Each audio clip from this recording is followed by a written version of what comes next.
लिया है उनको देखें वो क्या करेंगे। रखते हैं दिल को दिल में या कि जुदा करेंगे। ऐ शमा इतनी को सिफारिश कर कि रुख की नरमी किया करे कोई। ऐ शमा तू इतनी सिफारिश कर कि रुख की नरमी किया करे कोई। दर्द हो तो दवा करे कोई, दिल के लगाने का क्या करे कोई। अब आपके सामने गुप्ता जी।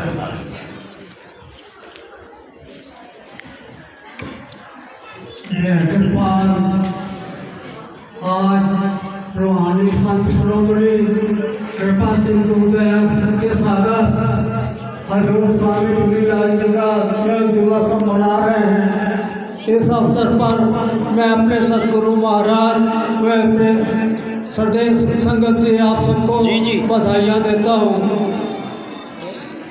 रात को तो वैसे तो हजूर स्वामी जी महाराज इस मिशन से जुड़े हुए सभी लोगों को बड़ा प्यार करते हैं और ऊपर डायरेक्ट इनडायरेक्ट रूप से कृपा बरसाते रहते हैं। लेकिन मुझे कुछ अनुभव प्राप्त हुए हैं। समय समय पर हजूर स्वामी जी महाराज प्रकट होकर दर्शन देते हैं, तो उस बारे में मैं अपने हजूर सतगुरु महाराज के आदेशानुसार आपको एक दो बातें बताने जा रहा हूँ। एक बार की बात है कि मैं देहरादून मिलिट्री ऑफिस में पहुँच गया। वहाँ मैं पहली मंजिल पर चढ़ा सीढ़ियों से, तो सीढ़ियों पार करते ही हजूर स्वामी तुलसीलाल जी महाराज मुझे मिल गए और महाराज जी को मैंने जय कृपाल किया। उन्होंने मेरे कंधे पे यो हाथ रखकर कहा, आओ कृपाल सिंह जी महाराज के दर्शन करते हैं। तो मैंने कहा हजूर चलिए, सामने 10-15 कदम चलते हैं। तो महाराज जी कृपाल सिंह जी का ऑफिस था, बाहर रूम नंबर 313, बाहर नेम प्लेट लगी थी, Kripal Singh senior accounts officer military.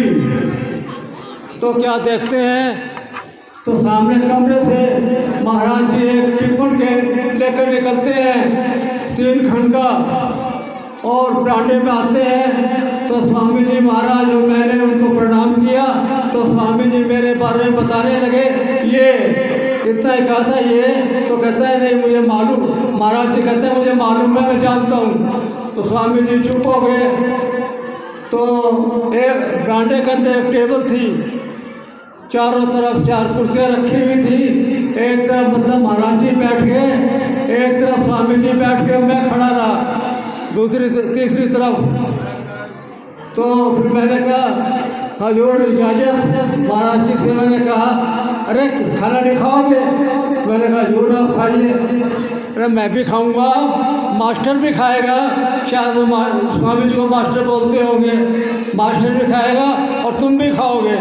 Swami ji ने मेरे को गर्दन से इशारा किया और मैं बैठ गया। आरती 3 थालियाँ ले आया, उनमें 2 प्लेटें कटोरियाँ थी। एक में महाराज जी ने टिफिन खोला और सब्जियाँ डाली, पहले अपने स्वामी जी को डाली, फिर मुझे, फिर अपनी थाली में डाली। एक में दाल थी, एक में सूखी सब्जी, एक रोटी स्वामी जी की थाली में, एक मेरी में, एक अपनी में डाली। तो खाओ। हमने खाना शुरू किया। तो मैं क्या बताऊँ आपको, खाना क्या बड़ा स्वादिष्ट मतलब व्यंजन था। जैसे मैं खाता हर दौर में मुझे अलग ही स्वाद आ रहा। महाराज जी फरमाते हैं, क्या बात है खाना अच्छा नहीं लगा क्या? मैंने महाराज जी क्या बताऊँ मैं, खाना तो इतना अच्छा है, मतलब हर दौर में मुझे अलग ही स्वाद आ रहा है। तो स्वामी जी महाराज फरमाते हैं, भैया संतों का खाना है। मैंने कहा यार ठीक कह रहे हैं। तो फिर दूसरी रोटी स्वामी जी को देने लगे महाराज जी। उन्होंने कहा नहीं महाराज, हाथ जोड़ लिए मुझे, मैंने भी हाथ जोड़ के मना कर दिया। फिर अपनी थाली में डाल ली। कहने भाई मैं तो 2 या 3 ही रोटियाँ खाता हूँ। आज सरदारनी को पता था कि 2 बंदे और आएंगे, तो उन्होंने मतलब खाना फालतू डाल दिया। तो तो अब ये 2-3 बज गए हैं, ये अर्दली खा लेगा। तो खाना खाने पर बोल पे हमारा तो खाने का टाइम हो चुका है, अब हम चलते हैं। महाराज जी खड़े हो गए, स्वामी जी खड़े हो गए। तो स्वामी जी कहने लगे, भाई तू बड़ा नसीब वाला है। मैंने कहा नसीब तो आप ही बनाते हैं, नसीब को बनाने वाला तो आप है। तो वो स्वामी जी ने मेरे से कहा, ये बात किसी को बताना मत। तो मैंने कहा ये अपने सतगुरु को मैं नहीं बताऊँ क्या?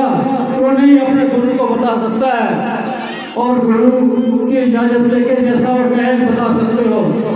तो आज मैंने स्वामी जी को एक दिन पहले बताई थी बात, तो इन्होंने मुझे इजाज़त दे दी कि बता देना, तो मैंने बताई है। तो स्वामी जी इतने मेहरबान हैं, समय पर दर्शन देते रहते हैं। बोलो स्वामी जी महाराज की जय, स्वामी जी महाराज की जय। एक बात और बता रहा हूँ मैं, ये स्वामी जी के जन्म शताब्दी की मैगजीन थी, वो मैगजीन में देख रहा था, तो मुझे उसमें कहीं भी स्वामी जी की प्रतिमा लगी हुई नजर नहीं आई। तो स्वामी जी प्रकट हो गए, तो स्वामी जी फरमाते क्या देख रहे हो? तो मैंने कहा स्वामी जी मैं मैगजीन देख रहा हूँ, आपकी तस्वीरें तो बहुत है लेकिन कहीं भी लगी हुई आपकी प्रतिमा नहीं है, तो आपकी प्रतिमा तो होनी चाहिए ना।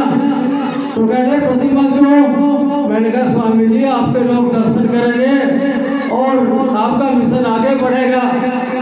अच्छा तो प्रतिमा जरूर बनेगी। मैंने कहा बननी भी चाहिए जी। तो मैंने कहा स्वामी जी एक बात बताइए कि प्रतिमा कैसी बनेगी, खड़ी बनेगी या बैठी बनेगी? तो उन्होंने अपने हाथ में नक्शा दिखाया मुझे, 8 बाई 8 का चबूतरा है, उसमें 4.5 फुट का एक पिलर है, 3 बाई 3 फुट चौड़ा है, उसमें स्वामी जी की बैठी फोटो इतनी अच्छी है, मैं क्या वर्णन करूँ, जैसे साक्षात स्वामी जी ही बैठे हैं, इतनी अच्छी स्वामी जी की फोटो है। ऐसे मेहरबान मेरे वो हैं। फिर मैंने स्वामी जी से कहा स्वामी जी फोटो नहीं ये प्रतिमा कब मिलेगी? लोग बोला भाई इस बारे में समय तो निश्चित मैं नहीं करता, ये बनेगी जरूर। मैंने कहा ये कहाँ बनेगी? भाई ये फैसला तेरे सतगुरु ने लेना है, ये कहाँ बनेगी, क्या कैसे बनेगी? तो हमें महाराज जी ने देखना है, उनके आदेश अनुसार ये प्रतिमा तो जरूर लगेगी। बाकी मेरा तो महाराज जी से अनुरोध है, मैं अपनी तरफ से अनुरोध पेश कर रहा हूँ कि स्वामी जी का एरिया और रहा है ज़्यादातर, तो ये फोटो प्रतिमा और में ही लगाना उचित माना जाए। तो स्वामी जी का एरिया रहा है और स्वामी जी और से प्यार करते हैं, इसलिए और में लगाना उचित रहेगा। बाकी स्वामी जी जैसा फैसला लेंगे होगा। तो एक इसके बाद 2-3 दिन बाद क्या मुझे सपना आया, मैं क्या देखता हूँ ये अपना गांव मांडू गांव जो है, ये एंट्रेंस पर बोर्ड लगा हुआ है गांव का, उस पर लगा हुआ बोर्ड है शिवजी नगर का बोर्ड लगा हुआ है। इतनी सुंदर मतलब लाइटें हैं, सड़कें हैं, हरियाली है। तो मैंने कहा तो बड़ा अच्छा हुआ है। फिर यह अपना ये आश्रम है, इसके सामने क्या है देखता हूँ एक गोलनुमा दरवाजा है, उस पर लिखा हुआ है स्वामी चुनीलाल पार्क। मैंने कहा तो बहुत ही अच्छी बात है, मेरे सतगुरु के नाम का नगर है और स्वामी जी के नाम का पार्क है।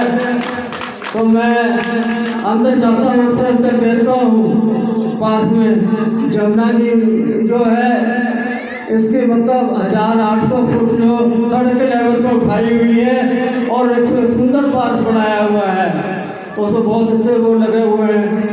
तो हो सकता है मेरे जीवन काल में ना बने, इसलिए स्वामी जी ने मेरे को पहले ही ये चीज़ दिखा दी है, ये स्वामी जी ने दिखाया होगा जरूर।